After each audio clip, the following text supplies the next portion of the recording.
American ambassador to Zambia, and the response of OSIDA this morning that we saw.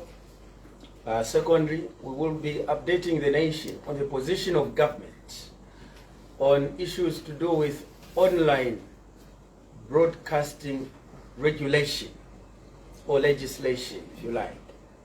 And number three, we will be commenting on or making some clarification on the declaration of national disaster emergency in this country. And if you will, my dear colleagues, have some other issues, we will delve into those issues. And I promise that this will be a very brief briefing, because as you know, in the next few minutes, Parliament is on. I will have to go and join Parliament.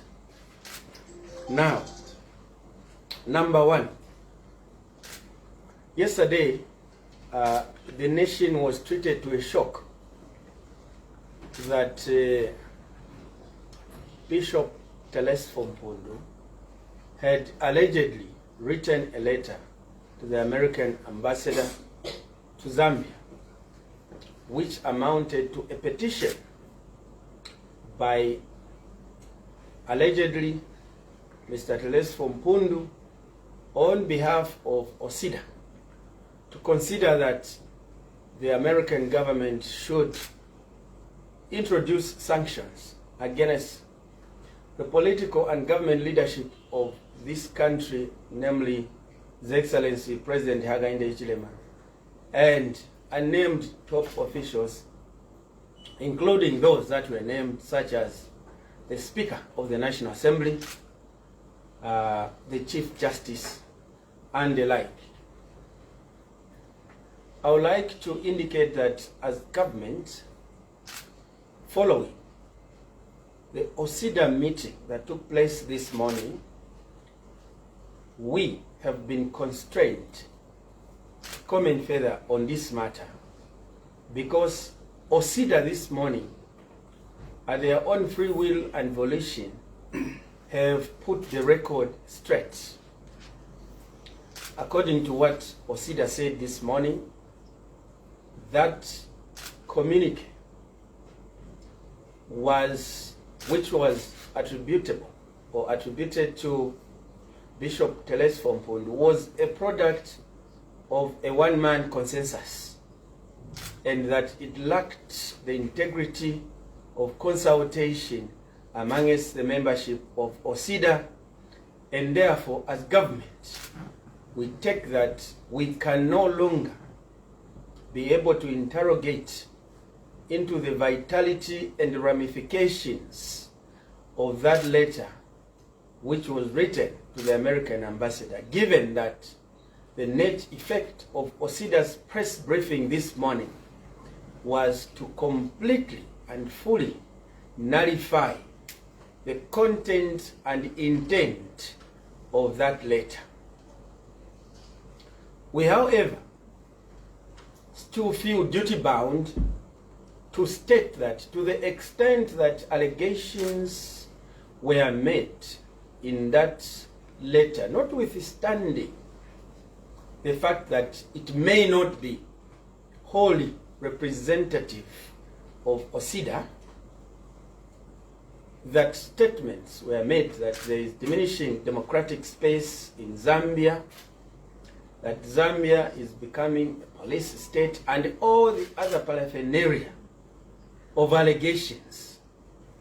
We want to indicate as government that we are deeply concerned by this growing inertia and appetite by certain individuals in this country and some quarters of the opposition to try and dent the image of the government Republic of Zambia. The nation will recall that not too long ago, a European-based institution that did accredit merit to countries that are performing better democratically placed Zambia as number 3 globally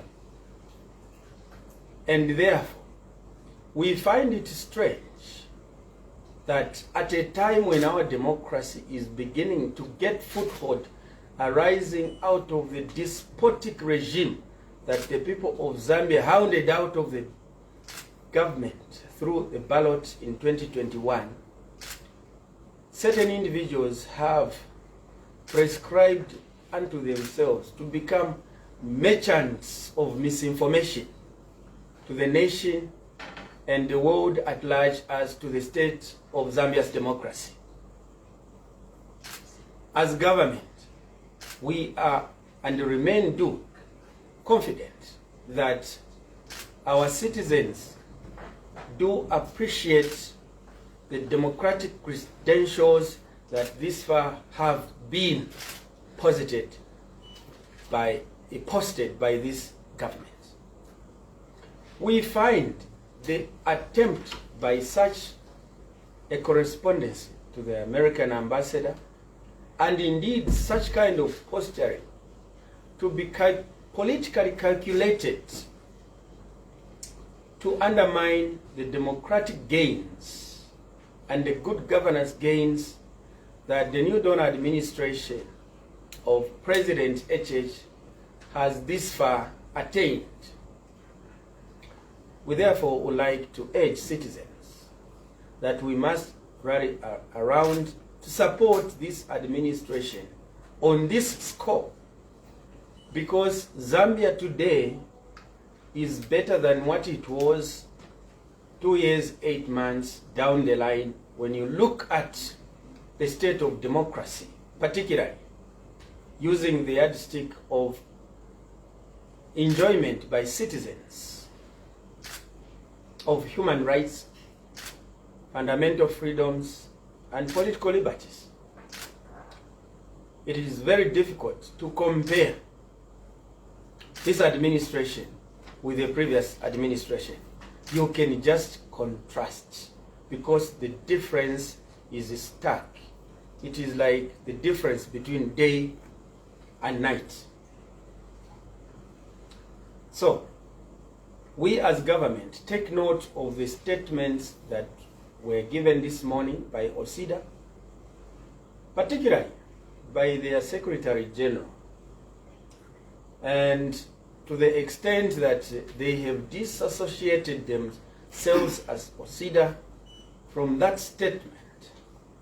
We want to indicate as government that we shall continue to respect the views of OSIDA. We shall continue to respect the views of other civil society organizations, and we shall continue to embrace their participation in the governance of our country, because the governance of this country is a shared endeavor between elected officials and those who are not elected but have a vested interest in the going concern being of our country. We find it extremely challenging and perhaps disturbing that a man of God like Bishop Telesfo Pundu, who should be used as a mirror of love and unity and tolerance for coexistence in society, has offered and rendered himself as a template of political hatred in the country. A number of statements that he has issued in the past are devoid of the love and tolerance that we expect that he must exude as a man of God.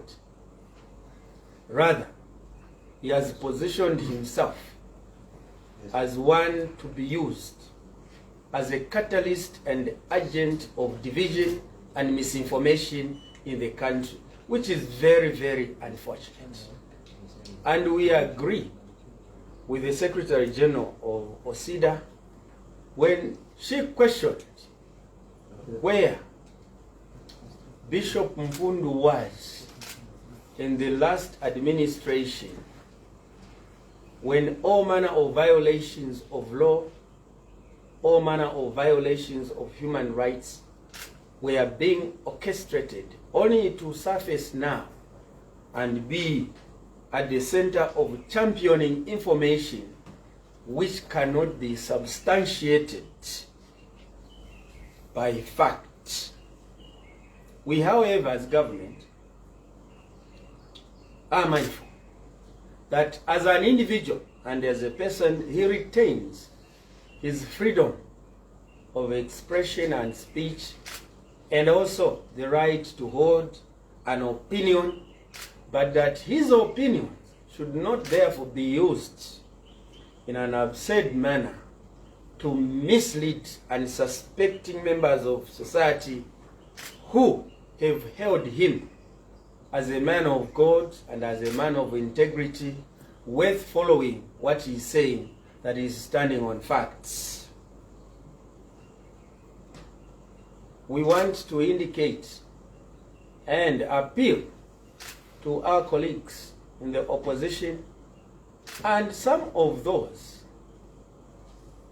in civil society with a political bias that it will not benefit anybody to try and dent the democratic credentials image of our country at a time when progress is being registered.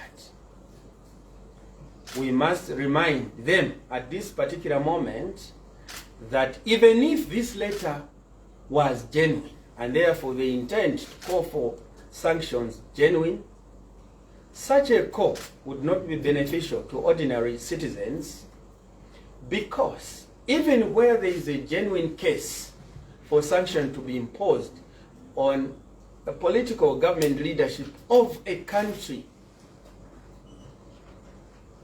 history has shown that the actual people who suffer are not those to whom sanctions may be targeted. And examples abound. We want to also remind the nation that the UPND, when it was in the opposition, even at the height or height of political provocation, which saw the incarceration of President HH for no good reason whatsoever for about 4 months, the UPND, as a responsible opposition political party, never called for sanctions against a despotic and rogue administration of President Edgar Chagwa Lungu then. The UPND never called for sanctions because it was aware that those were political issues that needed to be dealt with politically and locally. And they were dealt with politically and locally by the citizens of this country. The other point we would like to buttress here on that particular correspondence or communique is that even if it were a genuine product of consensus, for which it is not, by OSIDA, it fails to meet the minimum international requirements for an individual or entity in a country to trigger the involvement of the international community in the domestic affairs of a country, given international law which respects sovereignty when it comes to governance of a country. It is trite at international law that before you invoke the engagement of the international community, you must first be able to demonstrate that you have exhausted local remedies. Meaning, in this particular case, the institutions, entities, and or individuals alleged to be mass perpetrators of human rights should have been reached out to. Further, the Constitution of the Republic of Zambia, in terms of the Bill of Rights, provides that any person who feels that their rights are about to be violated or that their rights have been violated have the right to seek recourse before the courts of law in Zambia. This far, we are not aware of any active legal process before the courts of law in respect to the issues raised in that communique to the American ambassador and complained of against the government Republic of Zambia or its political leadership. We are not aware. So you can actually see that that correspondence, whatever its authorship, is based on political malice. It is meant to begin to paint black the good image of this administration. We want to indicate that President HH remains steadfast and focused to continue to provide leadership of the moment, the leadership that is answering to the economic challenges of the nation while ensuring strict adherence to the rule of law, to ensure that there is no discrimination or segregation in the application of the law in Zambia.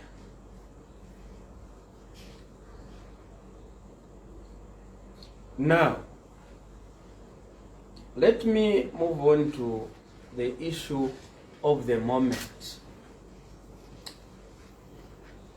The government has seen a lot of comments on social media and other platforms pointing to an existential presence of anxiety amongst our citizens in respect to and relating to alleged government intention to regulate and legislate social media to an extent that anybody who wants to share their views on social media will be made amenable to the vagaries of such a purported law. Let me place this firstly on record. Number one, that the government Republic of Zambia is not undertaking and or performing any maneuver whatsoever to legislate and or regulate social media and or its utilization thereof. The use of social media in Zambia is already regulated under the legislation called the Cyber Security and Cyber Crimes Act of 2021, which was enacted by the Parliament of Zambia before the 2021 general elections, which the administration of the New Dawn inherited from the previous administration of the Patriotic Front. The nation will recall that at the time of enactment of that piece of legislation, there were contesting views about the requirement to legislate over the cyberspace. And the previous administration, in their wisdom, went ahead to pass that piece of legislation in Parliament using the arrogance of numbers. So the laws they left are the laws that are currently subsisting and operational and enforceable presently relating to social media and its utilization. The New Dawn administration has not promulgated any new legislation to that effect, therefore.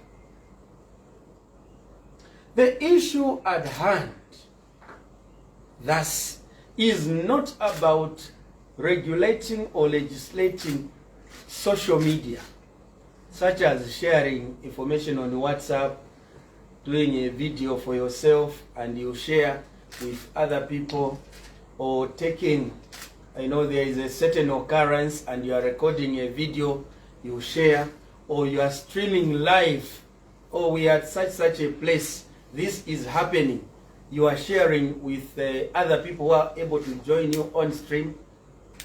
That is not what is being discussed about. What is being talked about is regulation of broadcasting using internet. And regulation or legislation of broadcasting using internet is not a topic which has begun with this administration. This is a topic which began under the previous administration as early as 2015.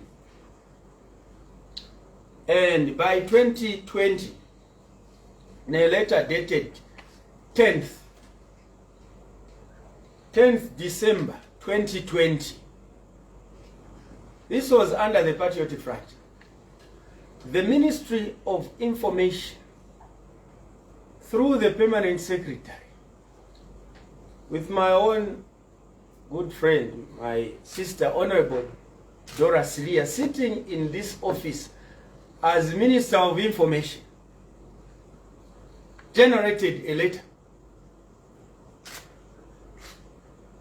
to the Attorney General seeking guidance on how they were to go about regulation or legislation of broadcasting on internet, not social media generally, as misconstrued by a number of people we have seen, including this morning when State Council Sakwiba Skota took to the field at the presser of the United Kwacha Alliance to mislead the nation and the world at large that the government now intends to legislate utilization of social media at individual level, that whoever wants to share their views on social media will be made amenable or answerable to the law. That was a gross misinformation by State Council. And ordinarily, a man of his stature would not be expected to get to the podium and perform an act of such grand misinformation to the nation who look up to him as a source of information of integrity. He's a State Council. But anyway, he's human. To err is human.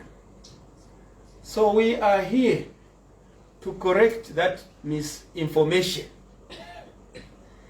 that the government, Republic of Zambia, has no intentions whatsoever to target social media and regulate it. Social media is already regulated by the Cyber Security and Cyber Crimes Act 2021, which was left by the previous administration. Number two, the government, Republic of Zambia, has no intention whatsoever to limit freedoms of expression and speech as provided for and in fact entrenched in the Bill of Rights of the Constitution of the Republic of Zambia. Voice of America called me just a while ago, saying, no, we hear that you want to begin to limit freedoms of speech and expression on social media. The answer is a categorical no. There is no maneuver whatsoever in that particular regard.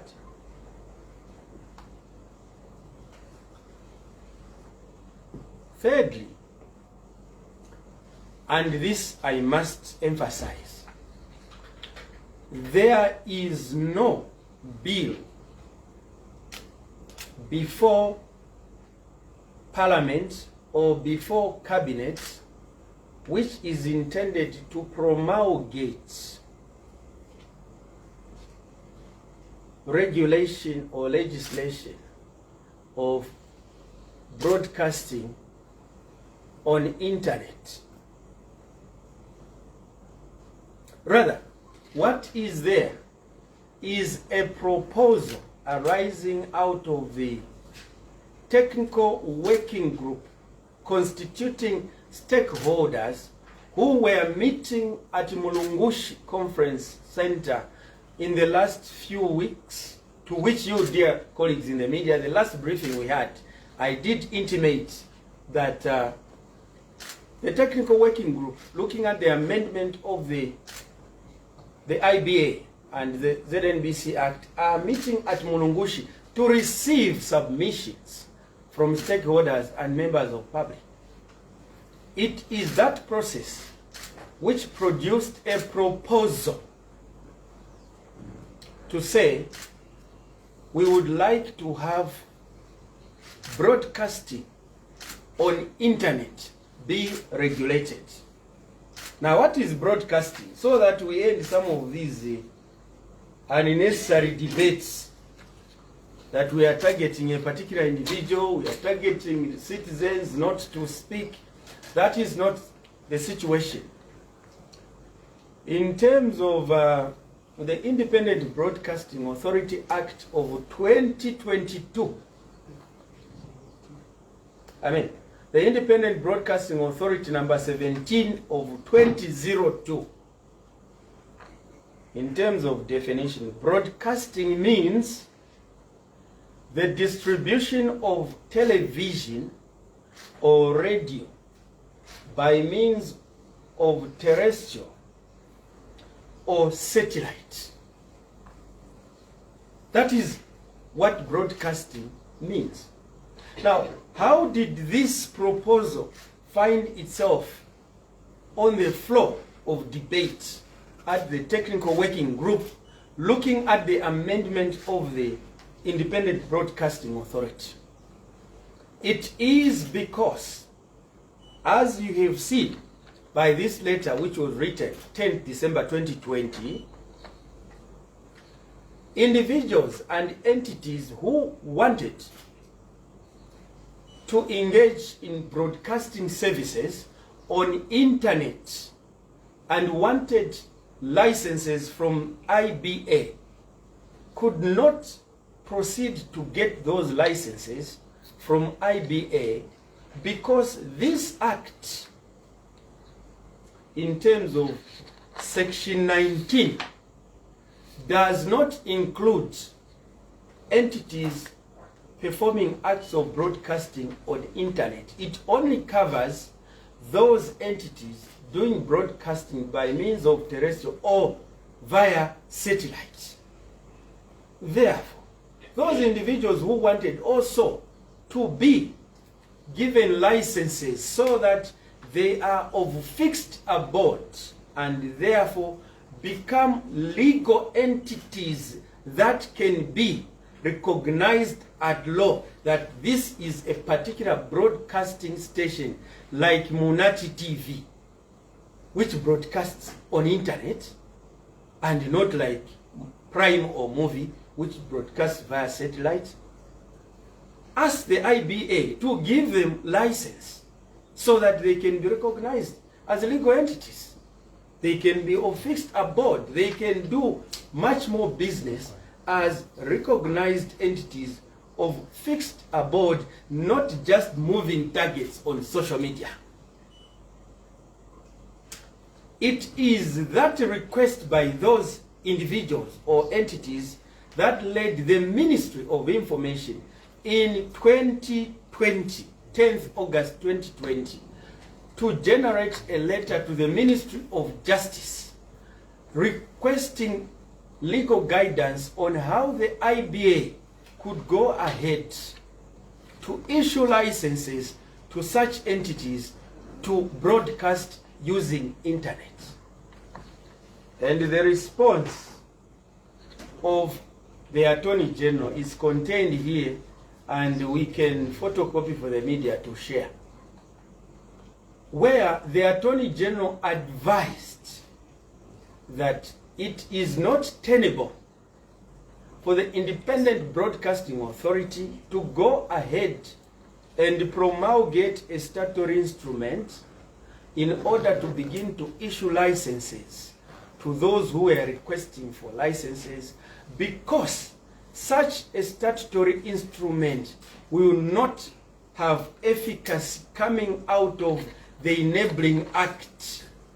That is to say, the Enabling Act being the IBA Act did not provide and cater for the IBA to license internet broadcasting, because such broadcasting was not conceived in the Enabling Act, and the definition of broadcasting, like I've read it, that it means broadcasting of television or radio via terrestrial or satellite.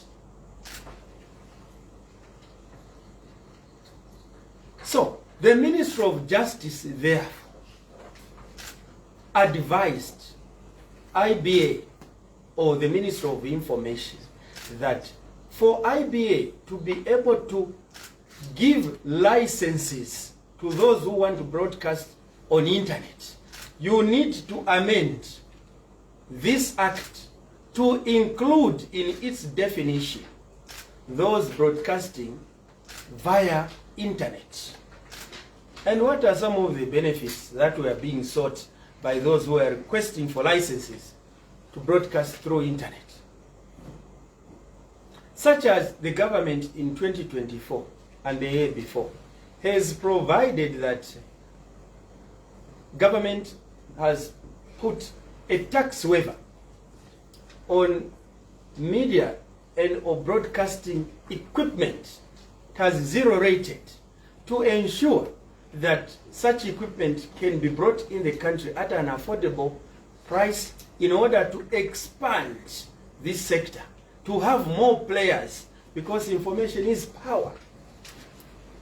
So, the request to amend this act to include licensing of entities doing broadcast on internet was meant to bring all those willing in the ambit of this act, thereby also giving them the benefits that the government is giving.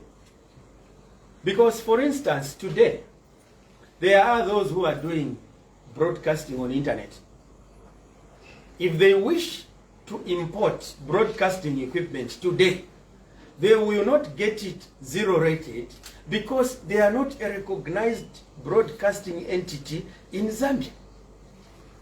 That is the reason why those who requested for it wanted the licensing to extend to those broadcasting on internet. It has got nothing to do with Emmanuel Mwamba and his podcast, which should be called a videocast. It has nothing to do with Emmanuel Mwamba. It has got nothing to do with anyone doing live streaming or sharing information through, so it has got nothing to do with that. It has everything to do with enabling those who wanted to be licensed so that they get recognized as a broadcasting entity. Secondly, it gives and provides recourse to the authority, IBA, to monitor the content, just like they are monitoring Diamond TV, they are monitoring Diggers newspaper, they are monitoring Prime TV, they are monitoring Movie, they are monitoring Camnet, they are monitoring everyone in terms of content, to ensure that those who are licensed under IBA be compliant to the requirements of their license and do not begin to, publish content that is obnoxious to the nation and or national security. There is no special window being proposed to be opened to specifically target an individual, their whatever they are doing, whether a podcast or audiocast or whatever, that you want to generate a law to focus on them. There is nothing like that. This proposal is not a limiting proposal. It is an enabling proposal for those that seek to get a license and get the benefits of being under IBA and get legal recognition as a broadcasting entity. Issues to do with defamation and all other violations of person are dealt with under the Cyber Security and Cyber Crimes Act of 2021. So those who have taken out to begin to explain this proposal, we invite them to address their minds to what the law provides currently, that the law in Zambia does not allow broadcasting without a license. But that such broadcast in terms of what it means is only through terrestrial and satellite means, but that there are individuals who also wish to be legally recognized because they want, due to advent of advanced technology, to do broadcasting through internet, but still remain a TV station. That is the issue. Now, I am explaining that to the extent that we inherited this proposal, and that under the new Dawn administration, there is no maneuver whatsoever that government has put in place to actualize that proposal, because the presidency of President HH is societal and community demand driven. The laws that this administration is promulgating at Parliament emanate from people's wishes and aspirations. So, the take home is this one. Presently, the proposal to legislate licensing of broadcasting on internet is at a proposal stage through the technical working group that is looking at the repeal and or amendment of the Independent Broadcasting Authority number 17 of 2022. That proposal, which is contained in what is called a layman's draft bill, was presented to you, the media, last week at Mulungushi. It has not even yet been tabled before this ministry's liaison, Parliamentary Liaisons Committee, for onward transmission to the Ministry of Justice. Now, these are the stages that I think as colleagues from the media, we must be able to share with the members of the public. Number one, that in terms of a proposal to amend the law to provide an inclusion such as this one to regulate licensing of broadcasting on internet, once a technical working group has drafted a layman's draft bill, they will submit it to the Ministry of Information in this regard, because it has to do with this ministry. Then this ministry will forward this layman's draft to the Ministry of Justice, who are going to look at that draft and draft it professionally. And once they have converted the layman's draft into a professionally drafted draft bill, they will call the stakeholders who had input in that layman's draft and give them an opportunity to peruse whether or not the intention of the drafters, those who are making proposals, has been carried along to that stage of drafting before the Ministry of Information, as a sponsoring ministry, uploads that particular draft to circulate it to all the ministries, for each ministry to have a say on what they agree and or may not agree, after which the Ministry of Justice will refer it to the Legislative Committee of Ministers,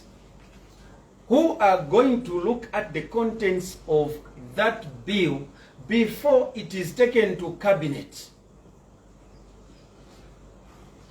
Then at Cabinet, that is where government speaks to a bill. It is at that point when even you colleagues from the media, you can now be justified to say government has said this. Government is represented by Cabinet. So when the bill reaches Cabinet and Cabinet approves, and will be here to say, at our last Cabinet meeting yesterday, government approved the following. It is at that stage when you can tell the nation to say, government intends to legislate licensing of broadcasting using internet. Not preemptively. How do you castigate government over a proposal by citizens, like diggers, my own friends, did in their editorial? This is foolish. How? Who are you calling foolish? You are calling the citizens foolish. Because they are the ones who made the proposal. As government, we are not yet involved. Government just set up a technical working group to create a platform for citizens to speak. And citizens have spoken, and you are calling them foolish. And I have forgiven because they are my friends. But really, that is the situation. Maybe it's not the fault of anyone. It's our own fault. We must be able to explain these things for citizens, including media, to understand. So at the stage that proposal was made, it has nothing to do with government position. That is a position by the citizens. It is like the NDF, you remember the last National Dialogue Forum, when they sat at Mulungushi to receive views. Those views were not for government, they were for stakeholders. And at the time, Cabinet now says, this is a draft bill, we have passed it. Can you now present it before Parliament? That is the time when government is culpable and answerable to the contents of a draft bill. So, to settle this matter once and for all, presently, the Government Republic of Zambia has not put in place any proposal to legislate broadcasting in Zambia using internet. Rather, the technical working group looking at the amendment of the Independent Broadcasting Authority Act number 17 of 2002 has received a proposal which has been included in the layman's draft that government, through the Independent Broadcasting Authority, should begin to give licenses to those entities wanting to broadcast using internet.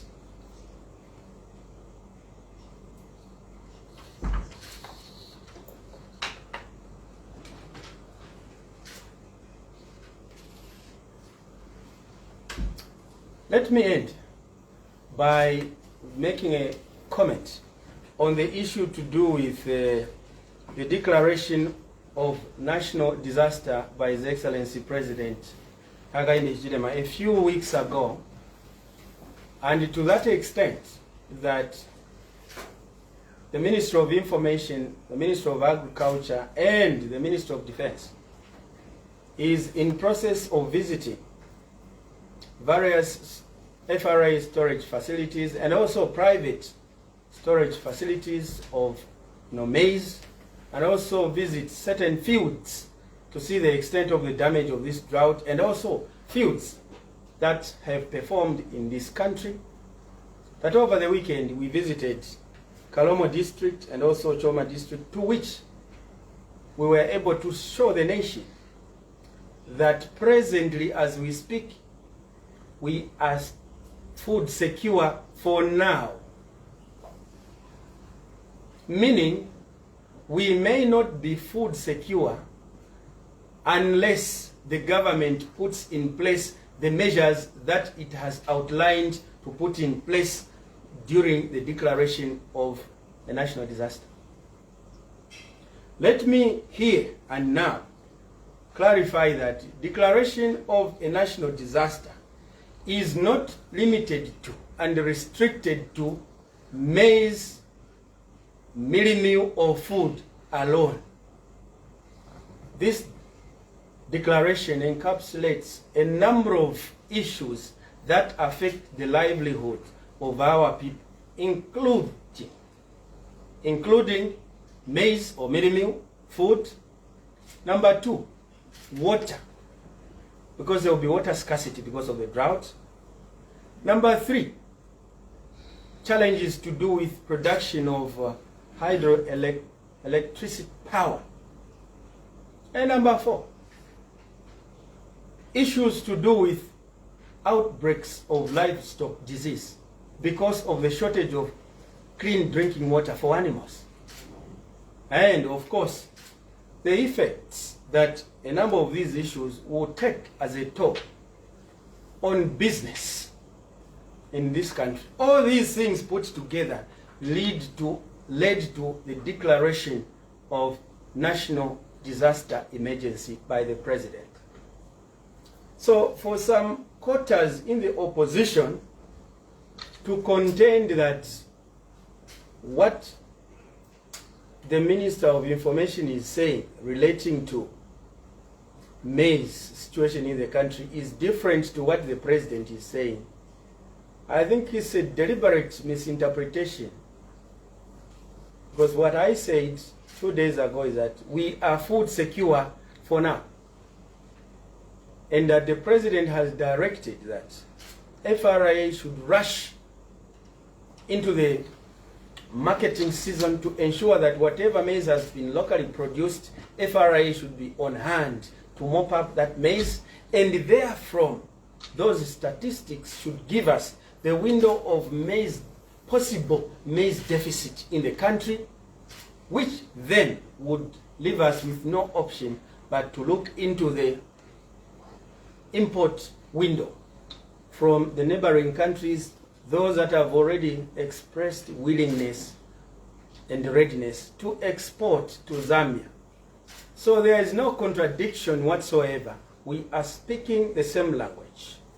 Presently, we are food secure.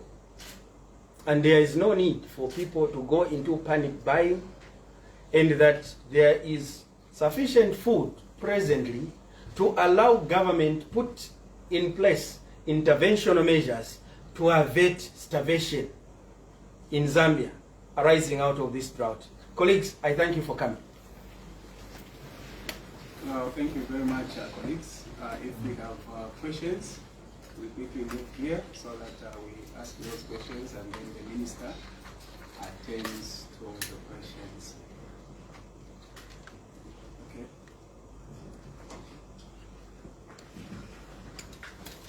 Honorable Minister Joshua here from One Love Radio.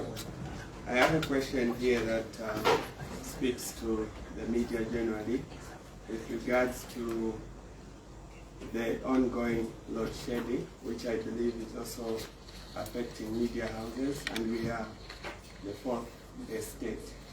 Are there any measures to empower media houses, in this case, those that are struggling to broadcast, or they have challenges to that effect to empower them to contain this challenge that has come with load shedding? Thank you.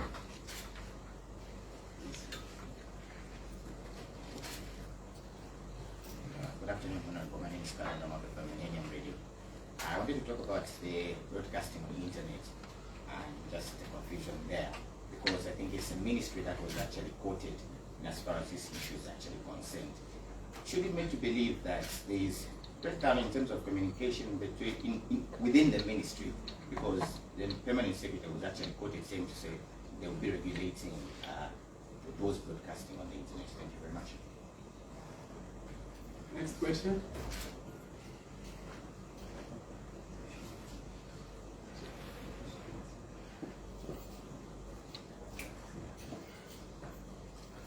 So those with questions, we'll quickly move here, guys. There are very few questions. Good afternoon, Honorable Minister. Good afternoon, thank you. Commissioner here. From Diggers. Yes. My question is, you spoke a lot and explained on the IPA proposal. I'm trying to understand. Well, last week I did have an interview with the PS, but maybe I'm trying to understand where is government's position. I think you said that this was a 2020 proposal, and you explained the benefits of this. So does this mean that government has not yet made a position on this bill? So on this proposal, sorry. So thank you. So allow the minister to attend to those three questions, and then thereafter we'll have to close. Honorable Minister. Thank you very much. Let me, with the greatest indulgence of you, dear colleagues, begin with a question from Commissioner from my favorite Diggers newspaper.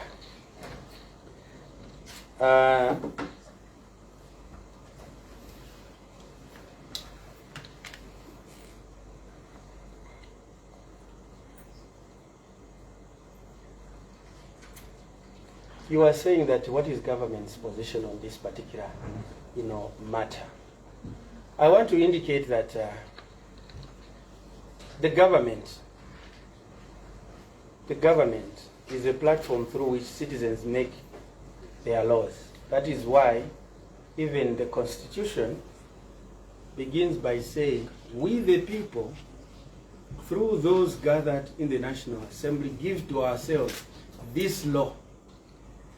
And thank you for that question. It gives me also an opportunity to indicate here that any alleged fears that such a proposed law, if it were to see the light of day, will undermine freedom of expression and speech, are actually unfounded. Because an act of parliament is subservient to the Constitution and its provisions. There is no act of parliament which can be promulgated to have an effect as to undermine the provisions of the Constitution. So, straight put, the government has simply just received this particular proposal. As you can imagine, we just heard about this proposal as a government now from the people. Last week, when the technical working group submitted to the ministry and to you, dear colleagues, the public, the media, and the government is in no position to throw away a proposal before interrogating it. And that is why all these stages have deliberately been put by the crafters of state, that proposal will have to go through not less than 5 stages to be looked into. And be mindful also that all these stages, as they are looking at this, we have in mind our electoral commitments of 2021. And this far, President HH has demonstrated that he lives according to his electoral commitments. So, I came here to respond to the effect that government has not proposed this legislation. Rather, it is a legislation or a proposal to legislate broadcasting through internet coming out of stakeholders who were giving an input to the technical working group. The government position can only be given when this matter is referred to cabinet, if it will reach cabinet, because that's where government speaks, through. So I think that is our position. So it should not. This is a proposal not by government, but by citizens.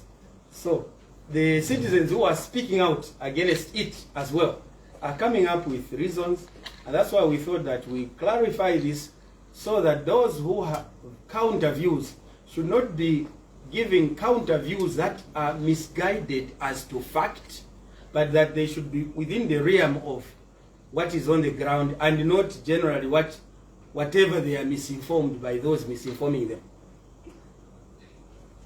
That's the situation. The second issue, you are saying that, my colleague is saying that the current malaise of this confusion emanates out of this ministry. Well, I want to take responsibility. I take responsibility, and that with that responsibility, I'm now giving government position. And what I've just given is government position. There was an issue to do with the empowering media houses in the wake of load shedding. Well, for now, that is something that has just come ex-tempo. Maybe it would be a proposal that you would like to consolidate as media people, to which a relevant answer would be given, given the necessity of media. People have to be informed all the time. But as government, we are urging all entities in Zambia, including individuals, to consider during this situation where we have interrupted supply of electricity, to consider other sources of electricity or power, such as solar power. It's cheaper, it's cleaner, and other forms of power, so that we remain tuned to your good breakfast show programs, let the people talk, hot seat, oxygen of democracy, assignment, Sunday interview. I think that is the way we're looking at things. And proposals as they come, government will have to be evaluating the availability of options and what is possible to be done at a particular time. Dear colleagues, and to all of you who are watching us via TV, we thank you. We sign off from a government complex here in Lusaka. Have a great day ahead. Thank you.